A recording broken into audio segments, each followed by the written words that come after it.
यूँ तो भारत में हर प्रकार की पैथी है और कहीं कहीं पर कारगर भी है, परंतु आयुर्वेद हमारे जीवन में बहुत ही उपयोगी है। आज हम आयुर्वेद के माध्यम से अपने जीवन को स्वस्थ बना रहे हैं। परिपाटी न्यूज़ पर आयुर्वेद में गोल्ड मेडलिस्ट और कई औषधीय रोगों पर काफ़ी रिसर्च करने वाले, जिनसे आज उनका नाम विशेष उपचारकों में आता है। परिपाटी न्यूज़ पर उन्होंने बताया कि एलर्जी किन किन कारणों से होती है और इसका सरल उपचार क्या है। कुछ रोगी इनसे फ़ोन पर भी चर्चा कर सकते हैं। इनका नंबर हमारी स्क्रीन पर दिखाया जा रहा है, आप संपर्क कर सकते हैं, अपने रोग से निदान पा सकते हैं। सुनाते हैं परिपाटी न्यूज़ के साथ इनकी एक वार्ता। राणा जी, परिपाटी न्यूज़ में आपका बहुत बहुत स्वागत है। बहुत बहुत धन्यवाद जी राणा जी, जानने चाहेंगे आजकल एक रोग बड़ा प्रबलता के साथ चल रहा है, बहुत ज़्यादा जड़ें पकड़ रहा है, जिसे कहते हैं एलर्जी, खाज खुजली। इसके बारे में दर्शकों को थोड़ा बताएंगे, जरा समझाना चाहेंगे, बताएंगे। जी बिल्कुल। परिपाटी न्यूज़ के सभी दर्शकों को मेरा नमस्कार। और जैसा कि आपने कहा कि इस समय एलर्जी का जो रोग है वो जगह जगह लोगों में देखने को मिल रहा है और बहुत ज़्यादा उसमें इतनी ज़्यादा परेशानी लोगों को हो रही है क्योंकि वो आसानी से ठीक नहीं हो रहा है। तो इसका कारण मुझे जो लगता है, जो मेरी समझ में आया है कि जो इस समय वर्तमान में प्रदूषण हमारे वातावरण में लगातार फैलता जा रहा है।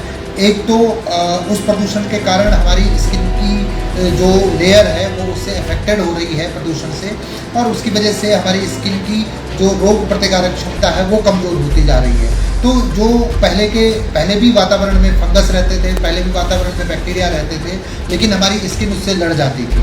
इस समय जो ये बहुत ज़्यादा प्रदूषण का वातावरण में प्रदूषण का जो प्रकोप है उससे हमारी स्किन की क्षमता घटने की वजह से ये एलर्जी छोटे छोटे उसमें भी बहुत ज़्यादा परेशान कर रही है, और साथ ही साथ में वो इतनी प्रबल हो गई है कि कई दवाइयाँ उसमें काम भी नहीं कर पा रही है, कारगर नहीं है। तो जहाँ तक मेरे को लगता है, एक तो प्रदूषण, दूसरा जो हमारा खान पान इस समय बिल्कुल बदल गया है, हमारी जीवन शैली बदल गई है। हम लोग जो है बाहर का खाने पे फास्ट फूड और ज़्यादा तेल या मसालेदार खाना, इसको ज़्यादा प्रयोग कर रहे हैं। साथ ही साथ में हमारी जो दिनचर्या है उसमें रात भर जागना और फ़ोन पे लगे रहना, ये सारे जो हमारे परिवर्तन आए हैं जीवन में, इससे भी जो एलर्जी नामक जो ये परेशानी है ये हमारे शरीर को ज़्यादा परेशान कर रही है। डॉक्टर साहब, जैसा आपने अभी बताया फास्ट फूड वाली बात मेरे दिमाग में लगी। फास्ट फूड, हमारे बहुत से दर्शक हमारे साथ जुड़ चुके हैं। देखिए, इसका आगे फॉलो करते रहिए, बढ़ाते रहिए, शेयर करते रहिए। तो अभी डॉक्टर साहब से सौभाग्य मिला कि परिपाटी न्यूज़ के साथ लाइव हैं। तो डॉक्टर साहब, जैसे फास्ट फूड की बात की है, मैंने कई जगह देखा जो लोग फास्ट फूड खा रहे हैं वो अधिक इसमें बीमार हैं। साथ ही एक ट्रीटमेंट, अब वैसे तो किसी की बुराई नहीं कहूँगा, किसी पैथी की, परंतु आयुर्वेद के स्थान पर एलोपैथ वाले करते, तो ऐसा जाना जा रहा है कि जहाँ पर जड़ खत्म ना होके फिर द्वार से उग जाती है। कि इसमें कोई अंतर है? नहीं, बिल्कुल आपने ठीक कहा, क्योंकि हम चर्चा एलर्जी पे कर रहे हैं और एलर्जी का मतलब होता है एक्स्ट्रा एनर्जी।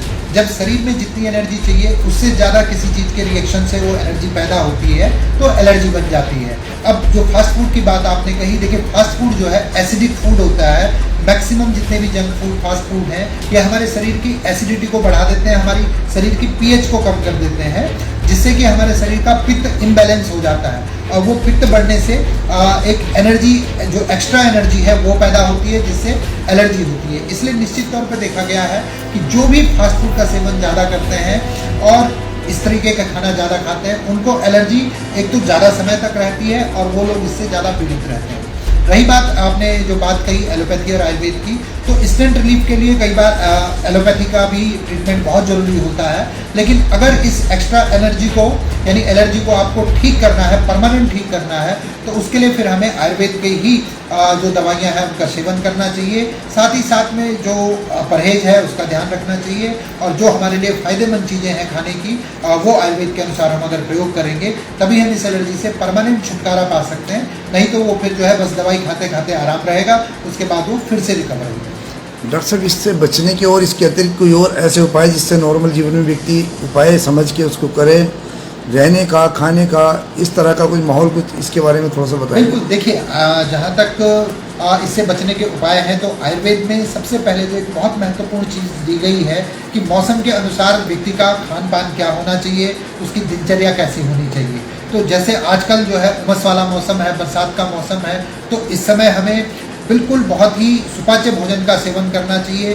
कम तेल मिर्च मसाले वाला खाना हो, जिसमें फैट की मात्रा कम हो, जिससे कि क्योंकि त्वचा इस समय ऑयली ज़्यादा रहती है उमस की वजह से, और उसमें पसीना मिलने के कारण जो है एलर्जी पैदा होती है। तो हमें इस समय खाने पीने में भी तेलीय भोजन का कम प्रयोग करना चाहिए, मिर्च मसालेदार खाने का कम प्रयोग करना चाहिए। पानी खूब पीना चाहिए, कम से कम 8 गिलास पानी हमें प्रत्येक दिन जो है ज़रूर पीना चाहिए, ताकि शरीर में तरावट भी रहे और पेशाब के थ्रू भी हमारे जो एक्स्ट्रा जो अवशिष्ट पदार्थ शरीर में बनते हैं वो टॉक्सिन्स बाहर निकलते रहें। तो इससे हम एलर्जी से काफ़ी हद तक छुटकारा पा भी सकते हैं और बच भी सकते हैं। डॉक्टर साहब ने बहुत अच्छा बताया कि टॉक्सिन्स बाहर निकलते हैं। अगर हम पानी पिएंगे तो पानी निकलेगा, पानी मतलब बाथरूम के जरिए जो है टॉक्सिन्स को बाहर निकालेगा, पसीने के जरिए बाहर निकालेगा। तो इस सलाह को निश्चित माने। चलते चलते मैं डॉक्टर साहब से एक और कहूँगा कि क्या संदेश देना चाहेंगे दर्शकों को? हमारे बहुत से दर्शक जुड़ चुके हैं, तो क्या संदेश देंगे आप इस माध्यम से? मैं परिपाटी न्यूज़ के माध्यम से अपने सभी दर्शकों को ये संदेश देना चाहता हूँ कि एक तो जो हम आज की आधुनिक जीवन शैली में अपनी मौसम और ऋतुओं के अनुसार जो दिनचर्या है, हमारा दैनिक जीवन है, खान पान है, भोजन है, वो हम लोग जो है इतना उससे प्रभावित हो गए हैं कि हम अपने शरीर और स्वास्थ्य को महत्व नहीं दे पा रहे हैं। जबकि यदि स्वस्थ शरीर है तभी स्वस्थ मस्तिष्क होगा, तभी स्वस्थ जीवन होगा और हम लोग जीवन का असली आनंद ले पाएंगे। तो मैं सभी दर्शकों से ये प्रार्थना करता हूँ कि अपने दैनिक कार्यों के साथ साथ अपने स्वास्थ्य पर भी ध्यान दीजिए और स्वास्थ्य के लिए अपने खान पान को संतुलित रखिए, अपने आहार विहार दैनिक दिनचर्या को संतुलित रखिए, सही समय पर सोइए, सही समय पर जागिए और मोबाइल का प्रयोग उतना ही करिए जितना कि वो ज़रूरी हो, क्योंकि बहुत अधिक मोबाइल का प्रयोग करने से भी आजकल कई प्रकार की बीमारियां हो रही हैं। तो इसमें एक संतुलन बना करके रखना कि जिसमें हम लोग जीवन की रेस में पीछे भी ना हो और अपने स्वास्थ्य और शरीर से भी कॉम्प्रोमाइज़ ना करें, ऐसा संतुलित जीवन बनाने का प्रयास करें। बहुत बहुत धन्यवाद डॉक्टर साहब, आपने बताया बहुत अच्छी बात की मोबाइल चीज़ तो अच्छी है लेकिन इसका उपयोग करना चाहिए, दुरुपयोग ना करें। दुरुपयोग का मतलब अनैतिक रूप से पूरी रात फेसबुक व्हाट्सएप लगे रहना। चलिए ठीक है, जैसे भी आपको अच्छा लगे, लेकिन डॉक्टर साहब ने जो बताया शायद सभी के हितार्थ है। इसी के साथ बहुत बहुत धन्यवाद।